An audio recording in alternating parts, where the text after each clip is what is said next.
সে একটা মন্দির, এই মন্দিরটা ঢুকবো এবার। বন্ধুরা তোমরা দেখতেই পেলে আমি কোথায় যাচ্ছি। আজ যাচ্ছি 5টা দর্শনীয় মন্দির তোমাদেরকে দেখাতে। এমনই মন্দির, চোখ ধাঁধানো মন্দির। কি করে যেতে হয় A to Z ইনফরমেশন সব তোমাদেরকে দিচ্ছি, দেখতে থাকো। বিধাননগর স্টেশন থেকে নেবে শোভাবাজার অটো ধরে গৌরীবিড়িয়া নামবা তোমরা। এই যে এখানে নামবা তোমরা, নেমে এই যে এখানে নামবা, এখান থেকে একটু হেঁটে গেলেই সামনে দূর থেকে দেখা যাচ্ছে পরেশনাথ মন্দিরটা। গাইস এখানে একটা ঠান্ডা কিনেছি, ঠান্ডা কিনে তারপরে এই যে পাশে এই মন্দির আছে, ওই যে মন্দিরে ঢুকবো। আমরা দুজন এসেছি, খাবো, খেতে তারপর ঢুকবো, তারপর তোমাদেরকে দেখাচ্ছি।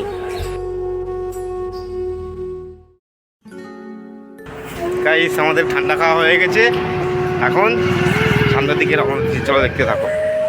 আমরা এবার পরেশনাথ মন্দিরে যাওয়ার মূল রাস্তাটায় ঢুকছি। ঢুকেই কত সুন্দর লাগছে চারিপাশটা, তোমরা দেখো।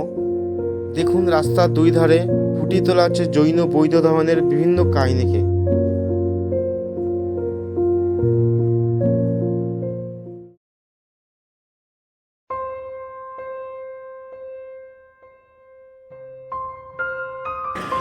গাইস এই যে এইটা এখনো খুলিনি, ঠিক আছে, আর 5-10 মিনিট 10-20 মিনিট পরেই খুলবে।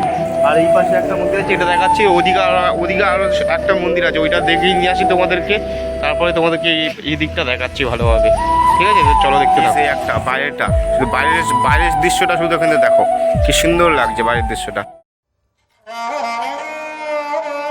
গাইস সেইটা এখন ঢুকবো, চলো এটা দেখতে থাকো। এটা ঢুকছে এখন, দেখতে থাকো।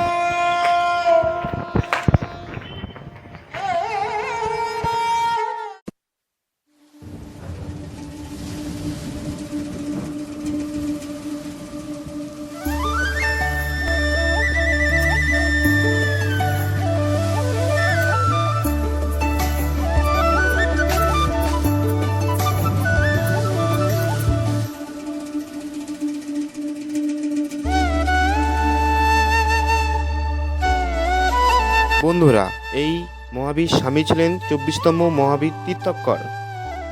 বন্ধুরা আমার এখানে এসে প্রাণ কিন্তু জুড়িয়ে যাচ্ছে, তোমরা একবার এসে দেখতে পারো, ব্যাপক লাগবে তোমাদের।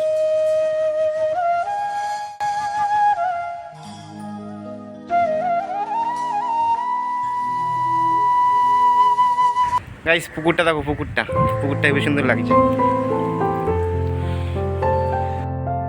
গাইস এটা দেখানো হয়ে গেল, এবার আর একটা যাবো, চলো ওটা দেখতে থাকো, সেটাই তোমাদেরকে দেখানোর চেষ্টা করছি, চলো।